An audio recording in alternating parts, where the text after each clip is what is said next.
Hello student, मैं निर्भय village scholar YouTube channel में आपका मोस्ट वेलकम करता हूं। ये है आपका favourite session problem solve in 10 minute. इस सेशन में हम लोग आपके द्वारा सेंड किए गए क्वेश्चंस का सॉल्यूशन करते हैं, वो भी अच्छे ढंग से करते हैं। तो आप समझेंगे इस वीडियो को, इस वीडियो को जरूर देखें, क्योंकि ये वीडियो आपके एग्जाम पॉइंट ऑफ व्यू से काफी इंपॉर्टेंट है। मतलब जो ये प्रॉब्लम सॉल्व इन 10 मिनट का जो सेशन है वो बहुत ज्यादा इंपॉर्टेंट है, क्योंकि थियरी आप कितना भी पढ़ लेंगे, अगर क्वेश्चंस का सॉल्यूशन नहीं कर रहे हैं तो कोई फायदा नहीं है, क्योंकि वहां पे क्वेश्चंस ही पूछे जाते हैं। तो थियरी तो आपको पढ़ना ही है, लेकिन इसको भी देखना बहुत जरूरी है। चलिए, जो आपके द्वारा आप लोग के द्वारा भेजा गया क्वेश्चन है, मैं उसी का सॉल्यूशन लेके आया हूँ। देखिए, पहला क्वेश्चन एक स्टूडेंट के द्वारा, आप ही के फ्रेंड के द्वारा भेजा गया था कि 2 into 3 into 5 7 into 9, 2 into 3 into 9 into 11 तथा 2 into 3 into 4 into 5 का महत्तम समापवर्तक क्या होगा। इसमें महत्तम समापवर्तक पूछ रहा है, ये सब दिया गया है। तो मैं आप अगर मेरा विलेज स्कॉलर यूट्यूब चैनल पे आकर मैथ 3, इसी चैनल पे मैथ 3 है, इसमें आपको बताया गया है कि किसी नंबर का इस तरह का नंबर रहेगा तो किसी नंबर का एलसीएम या एचसीएफ कैसे निकालते हैं आप भाज्य गुणनखंड मेथड से। चलिए, यहाँ पे भी सीख लीजिए। मैं बताया था कि जब भी आपको एलसीएम या एचसीएफ निकालना रहे तो पहले कोई भी नंबर दिया रहेगा उसका अभाज्य गुणनखंड कर लेंगे। तो इस जैसे मान लो 120 का, तो 120 का अभाज्य गुणनखंड कर लेंगे तो 2 60 हो जाएगा, 2 से 30 हो जाएगा, ये 2 से 15 हो जाएगा, ये 3 से 5 हो जाएगा। इस तरह से कर लेंगे। लेकिन इस क्वेश्चन में आपको क्या दिया गया, अभाज्य गुणनखंड करके दिया गया है, आपको सिर्फ सॉल्व करना है। तो चलिए कैसे करते हैं, देखते हैं। देखिए, जब भी ये मैं बताया था कि सबको एक जगह लिख लो आप, तो सबको एक जगह लिख लो। सोल्यूशन में इसका सबको एक जगह लिख लेते हैं। 2 into 3 into 7 into 9, 2 into 3 into 9 into 11, 2 into 3 into 4 into 5। चलो, अब इसका आपको एचसीएफ निकालना है। एचसीएफ महत्तम समापवर्तक, ठीक है। तो क्या करेंगे, मैं बताया था कि जितना भी नंबर है, जितना भी है, कितना नंबर है, 1, 2 और 3, तीनों में जो नंबर कॉमन होगा उस नंबर को लिख लेंगे। मतलब तीनों में जो नंबर उभयनिष्ठ होगा, तो तीनों में क्या उभयनिष्ठ है, 2 है। और मैं बताया था कि अगर मान लो यहाँ पे 2 के पावर 2 होता, यहाँ पे 2 के पावर 1 होता, तो कौन सा लेते, दोनों में जो नंबर उभयनिष्ठ है। मान लो यहाँ पे 2 के पावर 5 होता और यहाँ पे 2 के पावर 3 होता और यहाँ पे 2 के पावर 1 होता, तो इस 2 तो लेते, लेकिन 2 का पावर क्या लेते, 3 लेते कि 5 लेते कि 1 लेते। तो अगर एचसीएफ कर रहे हैं आप, तो एचसीएफ में छोटा वाला पावर लेते हैं। क्या लेते हैं, छोटा वाला पावर। तो हम यहाँ पे 2 के पावर 1 लेते हैं। अभी तो फिलहाल सबके 2 के पावर 1 है, तो इसलिए हम 2 के पावर 1 ले लिए। थोड़ा सा मैं सीधा लिख दूं, एचसीएफ 2 के पावर 1 इंटू, अब देखिए 3 इसमें भी है, 3 इसमें में, 3 इसमें। जो भी नंबर होता है, 4 5 नंबर दिया तो पांचों में वो कॉमन होगा, तभी उस नंबर को लेंगे। तो ये तीनों में नंबर है 3, तो ये 3 के पावर 1 ले लिए इंटू। अब देखिए इसमें 7 है, लेकिन इसमें नहीं है, इसमें भी नहीं है, तो 7 नहीं लेंगे। 9 देखिए इसमें है, लेकिन इसमें नहीं है, तो 9 भी नहीं लेंगे। तो इसका एलसीएम कितना आ गया, 2 into 3 कितना हो गया, 2 into 3 कौन सा है ऑप्शन में, 2 into 3। अगर यहाँ पे 6 भी दिया होता तो 6 आंसर होता, नहीं तो यहाँ पे 2 into 3 आपका आंसर क्या हो जाएगा, ए। ठीक है, आई होप कि आप समझ पाए होंगे एलसीएम। अगर एचसीएफ निकालना रहता तो सारे नंबर को लेते, मान लो इसका। अब चलो मैं इसमें एडिशनल बता देता हूँ कि एलसीएम इसका क्या होगा। एलसीएम में क्या लेते हैं, इसमें जितना भी नंबर है ना, जितना भी डिजिट है, सबको लेते हैं। लेकिन उसमें जिसका मैक्सिमम पावर है, इसमें कितना है, देखिए 2 तो है सब में, तो 2 का पावर 1 है। 3 सब में है तो 3 भी लेंगे। 7 सब में नहीं है, लेकिन सब में नहीं है, लेकिन अगर सब में रहे या ना रहे, अगर किसी एक में रहे तो एलसीएम में टाइम में उस नंबर को भी लेंगे, और एचसीएफ के टाइम में सब में रहेगा तभी उस नंबर को लेंगे। तो चलिए, ये क्या हो जाएगा, 7 हो जाएगा, और क्या हो जाएगा, 9 हो जाएगा, और कौन सा नंबर नया है, 11 हो जाएगा, और कौन सा नंबर है, 5 हो जाएगा, इंटू 5 इंटू 4, ये आपका हो जाएगा एलसीएम। ये हो गया एचसीएफ। लेकिन आपके एग्जाम में क्या सिर्फ एचसीएफ पूछा था। देखिए डी आंसर जो है वो एलसीएम का आंसर है, ठीक है। तो आप समझ पाए होंगे कि इस तरह के क्वेश्चंस में कैसे एलसीएम और कैसे एचसीएफ निकालेंगे। चलिए, आप इस क्वेश्चन को नोट डाउन कीजिए, मैं अगला क्वेश्चन लिखता हूं।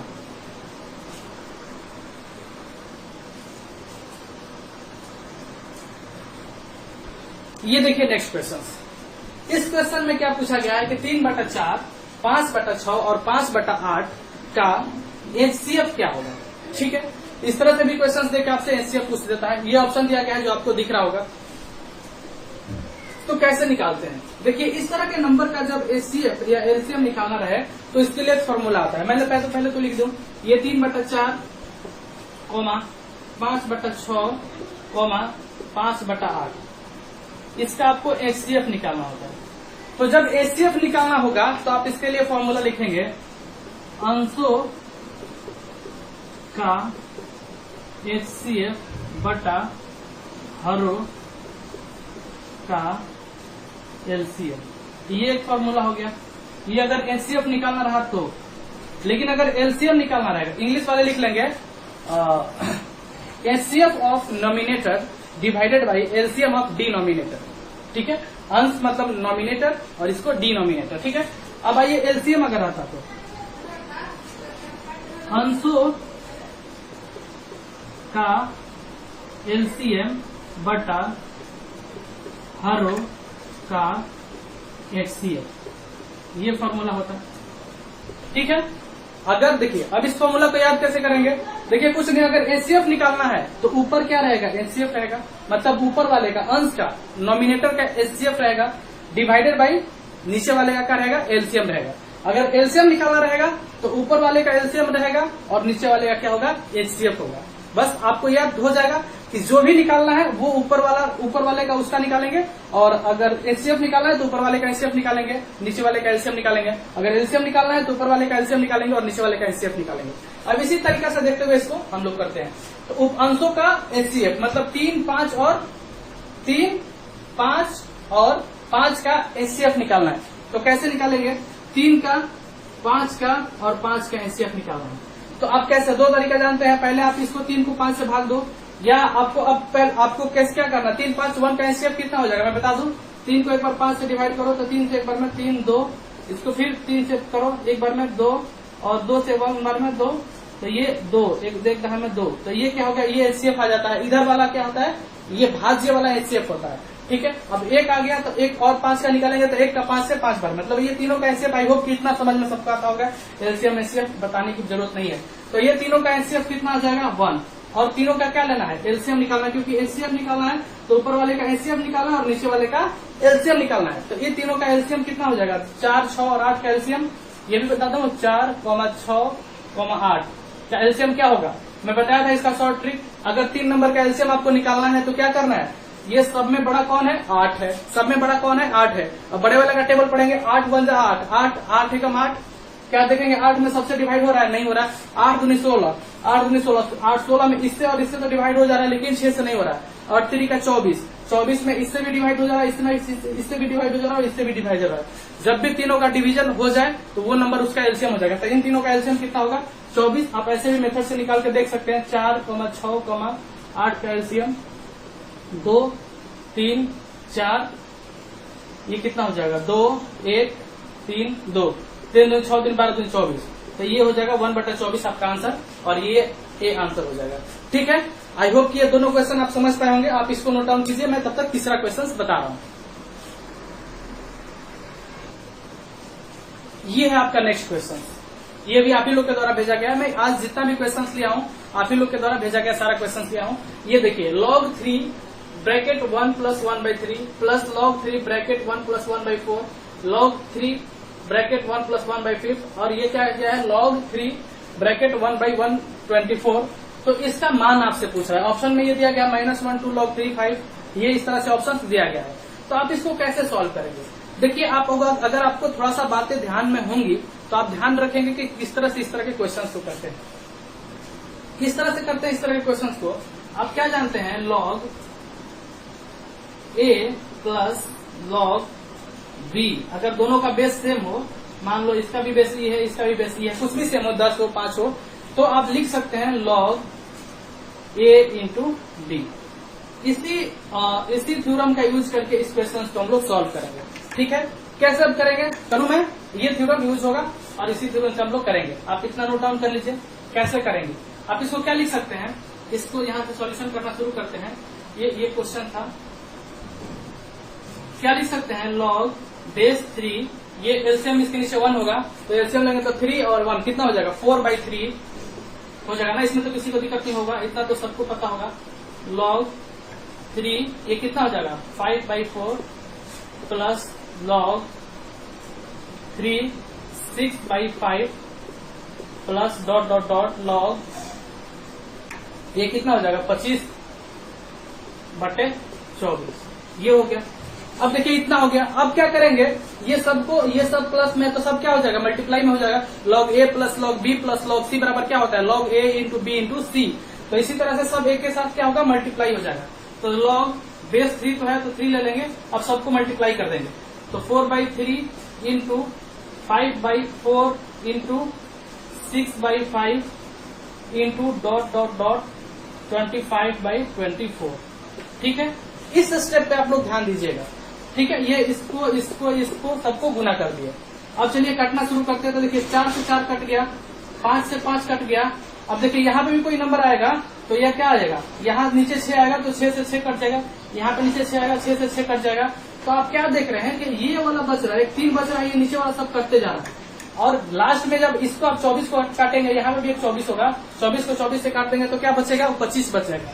तो ऊपर में 25 बचेगा और नीचे कितना बचेगा, 24। आपको नहीं बिलीव है तो आप इसको करके देखिएगा।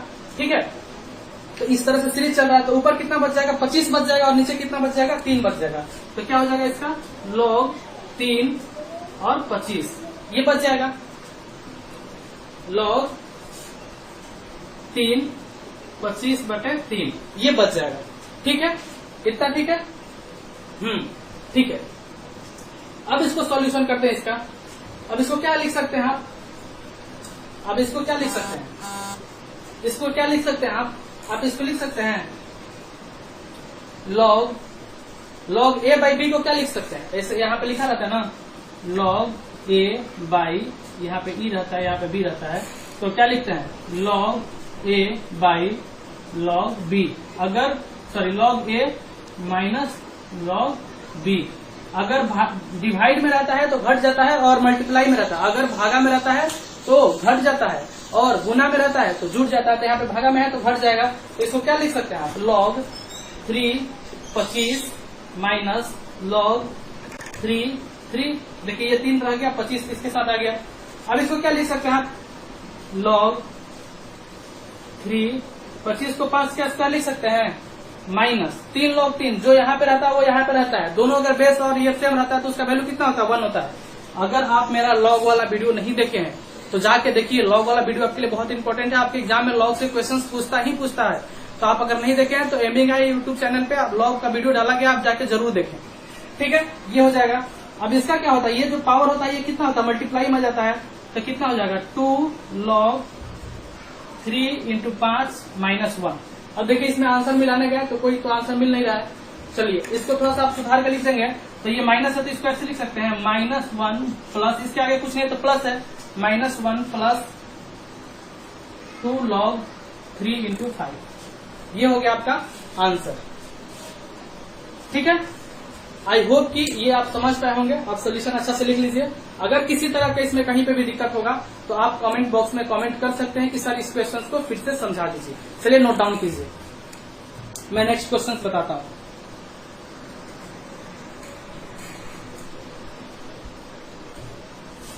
ये देखिए नेक्स्ट क्वेश्चन में क्या लिखा गया, 2 log 11/13 plus 2 log 130/33 minus log 4/9 का मान क्या होगा। आपके ऑप्शन इस तरह से दिए गए हैं। आप इस क्वेश्चन को पॉज करके खुद से पहले क्वेश्चन करने का कोशिश करेंगे, फिर आप मेरे द्वारा किए गए सॉल्यूशन को समझेंगे।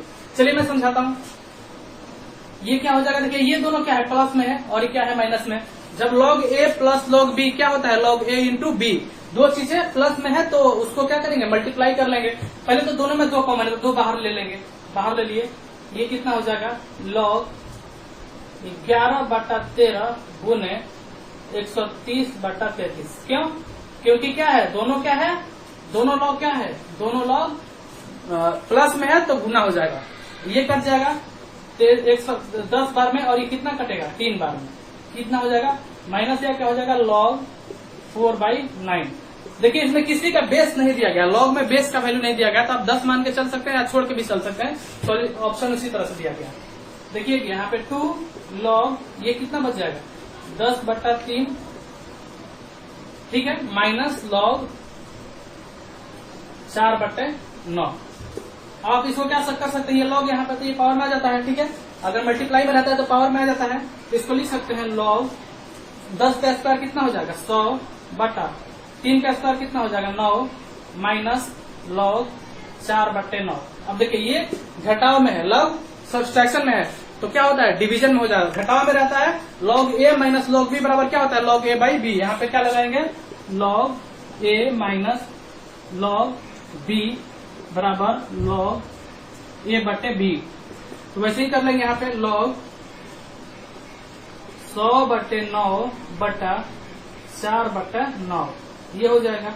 इसको जब आप सॉल्व करेंगे तो लॉग 100/9 गुने 9/4 ये कितना हो जाएगा, 9 से 9 कट जाएगा, ये 2500 का 100, तो क्या हो जाएगा हो जाएगा आपका लॉग 25 को क्या लिख सकते हैं लॉग 5 का स्क्वायर और ये पावर वाला क्या आ जाएगा बगल में आ जाएगा, तो क्या हो जाएगा 2 log 5। ये आपका आंसर हो जाएगा डी। ठीक है, आई होप कि आप इसको भी समझ पाए होंगे। तो देखिए कितना इजी क्वेश्चन है। थोड़ा सा आपको अगर लॉग करना है तो लॉग का क्वेश्चन जो मैं थ्योरी बताया हूँ वो सारा थ्योरी आप कंप्लीट कर लेंगे तो सारा क्वेश्चन आपसे उससे बन जाएगा। चलिए आप इसको नोट डाउन कीजिए, मैं नेक्स्ट क्वेश्चन बताता हूँ।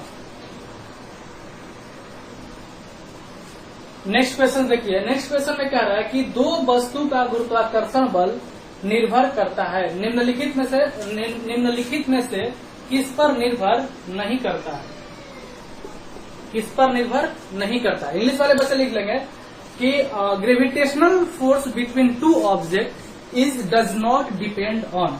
तो पहला ऑप्शन है उनके बीच के दूरी पर, डिस्टेंस बिटवीन देम, उनके द्रव्यमान के गुणनफल पर, मल्टीप्लीकेशन ऑफ देयर मास, द्रव्यमान के योग पर, addition of their mass and गुरुत्वाकर्षण स्थिरांक पर, ग्रेविटेशनल कांस्टेंट पर। तो आप इसमें सोचिए, मैं जब आपको ग्रेविटेशन चैप्टर पढ़ा रहा था तो मैं बताया था कि मान लो कि ये एक वस्तु है और ये एक वस्तु है, इसका मास m1 है, इसका मास m2 है, तो इन दोनों के बीच एक फोर्स लगता है। और अगर ये दोनों वस्तु r दूरी पर रखा गया है तो इन दोनों के बीच एक फोर्स लगता है जिसको क्या बोलते हैं ग्रेविटेशनल फोर्स। दुनिया में हर वस्तु एक दूसरे को अपने तरफ क्या कर रहा है, खींच रहा है। यही तो है जिससे कि अगर आप किसी चीज को जमीन से ऊपर फेंकते हो तो वो कुछ देर जाने के बाद नीचे आ जाता है, क्योंकि उसको अर्थ अपने तरफ ग्रेविटेशनल फोर्स से पुल करता है, खींचता है। तो मैं बताया था कि उस फोर्स का मान कितना होता है, F equals to capital G m1 m2 upon r²। ये क्या हो गया न्यूटन, ये बताया था मैं फॉर्मूला। अब इसी फॉर्मूला से ही पता चलेगा कि ये फोर्स किस बात पे डिपेंड करेगा। देखिए ये G क्या है, यूनिवर्सल ग्रेविटेशनल कांस्टेंट, मतलब गुरुत्वाकर्षण स्थिरांक। ठीक है, तो इस बात पर तो डिपेंड कर रहा है। चलो ये है m1 क्या है, पहले वस्तु का मास, m2 क्या है, दूसरे वस्तु का मास, और दोनों के बीच में क्या है, उस मल्टीप्लीकेशन चिन्ह है। अगर कुछ है तो क्या है, मल्टीप्लीकेशन है, गुना का चीज है, तो दोनों का गुणनफल पे तो डिपेंड करता है, दोनों के गुणनफल पे डिपेंड करता है। तीसरा कह रहा है कि दोनों के दूरी पे डिपेंड करता है कि नहीं। देखो ये r है, क्या r है, दूरी है दोनों के बीच में, तो दोनों के दूरी पे भी डिपेंड करता है। तो किस पर डिपेंड नहीं करता है, तो आपका आंसर क्या हो जाएगा, दोनों के द्रव्यमान के योग पे। कहीं भी फॉर्मूला में दोनों के द्रव्यमान का योग नहीं है, तो इस तरह से आपका आंसर क्या हो जाएगा सी। आई होप कि आप समझ पाए होंगे इस चीज को। चलिए नोट डाउन कीजिए। ये देखिए नेक्स्ट क्वेश्चन कह रहा है कि तांबे के एक विशेष टुकड़े को न्यूनतम प्रतिरोध के एक चालक का आकार देना है। ठीक है, इनकी लंबाई एवं व्यास क्रमशः होनी चाहिए। इंग्लिश वाले बच्चे लिख लेंगे कि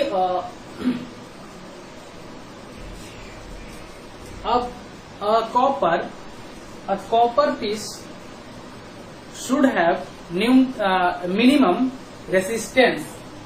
ठीक है, then what will be the value of their length and diameter. कह रहा है कि क्वेश्चन क्या कह रहा है, मैं समझा रहा हूं। कह रहा है कि एक देखो ये तांबा का वायर है, ठीक है, ये तांबा का वायर है, ठीक है, ये तांबा का वायर है, तार है, ये तांबा का तार है।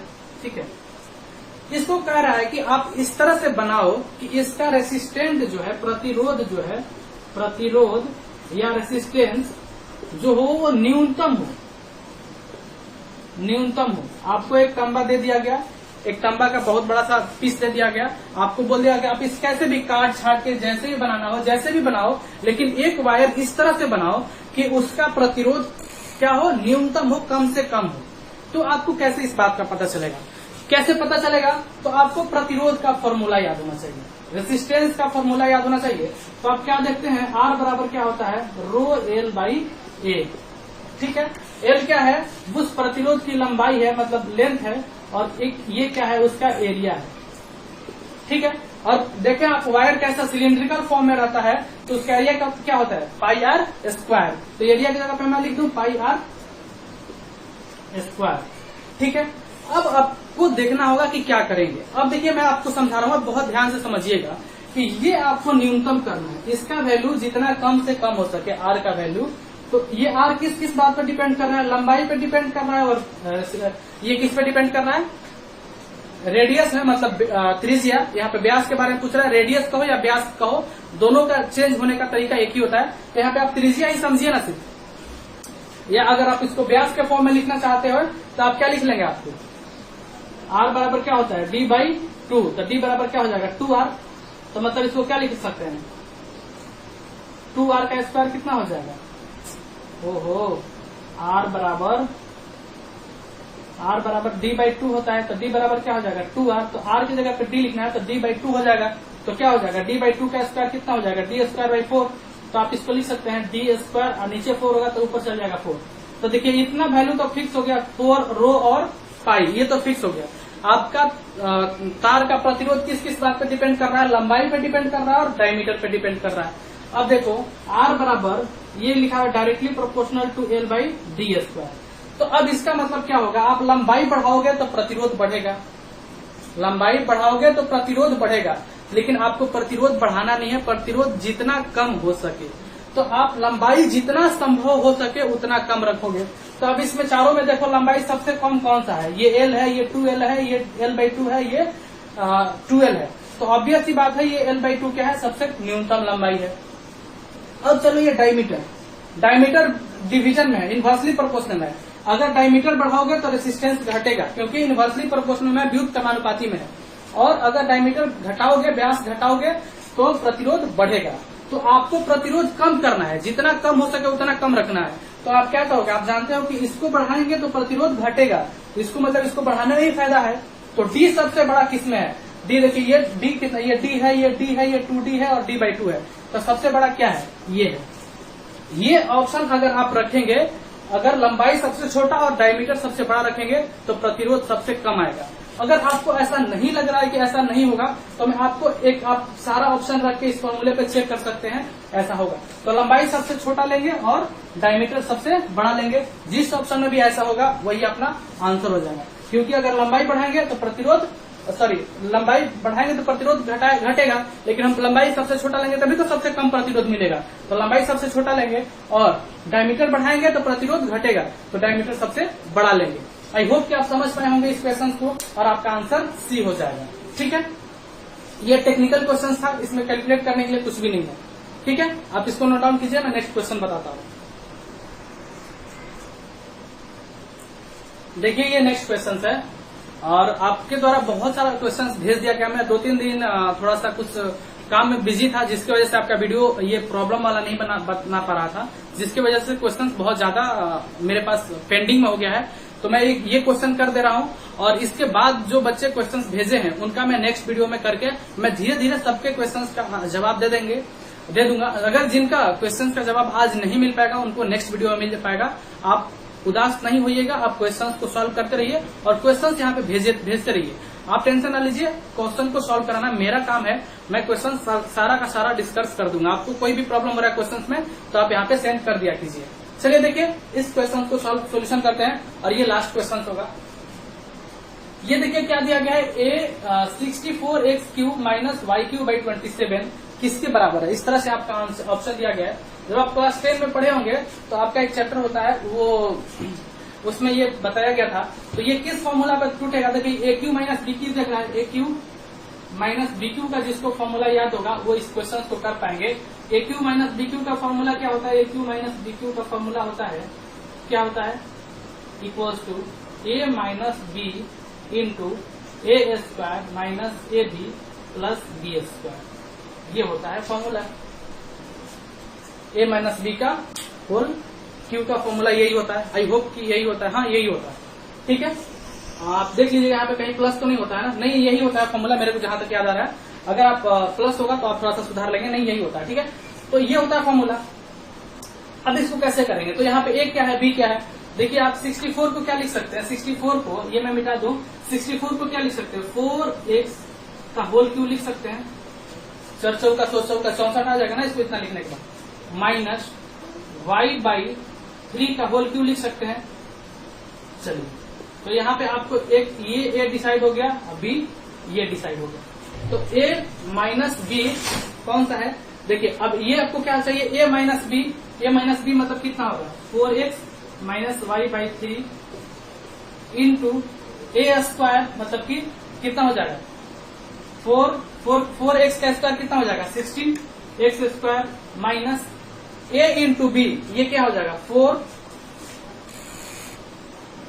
4x इंटू y/3 कितना हो जाएगा 4x y/3 प्लस कितना हो जाएगा y/9, क्योंकि b का स्क्वायर y²/9, y/3 का स्क्वायर कितना हो जाएगा y²/9। तो इस तरह का ऑप्शन जो ऑप्शन में होगा ये आंसर हो जाएगा। ये देखिए ये तो ये 16 यहाँ पे प्लस है, नहीं ये नहीं होगा, ये देखिए ये नहीं होगा, ये आंसर हो जाएगा, ये आपका सी आंसर हो जाएगा। आई होप कि आप इस क्वेश्चन को समझ पाए होंगे, ठीक है, ये सी आंसर हो जाएगा। और आप इसी तरह से क्वेश्चंस को भेजते रहिए और इस चैनल को सब्सक्राइब कर लीजिए अगर आप इस चैनल पे नए हैं, क्योंकि ये अपना अभी साथ कितना दिन, जब तक एग्जाम होगा तब तक यहाँ पे अपना साथ रहेगा और हम लोग इस पे लगातार क्वेश्चंस करते रहेंगे। तो आप ज्यादा से ज्यादा संख्या में स्टूडेंट को बताइए और इस चैनल को सब्सक्राइब करवाइए। ये चैनल आपके लिए बहुत ज्यादा मेहनत किया जाता है इसके द्वारा, तो आप भी इसको सपोर्ट करें, आपके सपोर्ट से हम लोग आगे बढ़ पाएंगे। और अपने छोटे भाई जो है क्लास 10 में है उनको तो ये जरूर चैनल को सब्सक्राइब करवाइए, उनसे रिलेटेड 4 वीडियो यहाँ पे डाल दिया गया है। और धीरे धीरे अगर आपका जैसे ही आप लोग का एग्जाम खत्म होगा मैं उनके लिए वीडियो बहुत ज्यादा मात्रा में बनाऊंगा। अभी आप पे मैं फोकस कर रहा हूँ और उन लोग पे भी धीरे धीरे करके वीडियो डाल रहा हूँ। तो उन लोगों को जरूर बताइए कि यहाँ पे हिंदी माध्यम में आपको क्लास 10 का अगर 2021 में आपको एग्जाम देना है तो जाइए पढ़िए, क्योंकि एग्जाम तो होगा ही। लॉकडाउन जैसे ही खत्म होगा तो आपको एग्जाम तो टलने वाला नहीं, एग्जाम होगा। तो आप बेहिचक एग्जाम की तैयारी कीजिए। आप इस समय को अपॉर्चुनिटी समझिए कि मेरे लिए अपॉर्चुनिटी मिला हुआ है, मैं इसमें ज्यादा से ज्यादा पढ़ूंगा। चलिए मिलते हैं नेक्स्ट वीडियो में, तब तक के लिए thank you and bye bye, take care.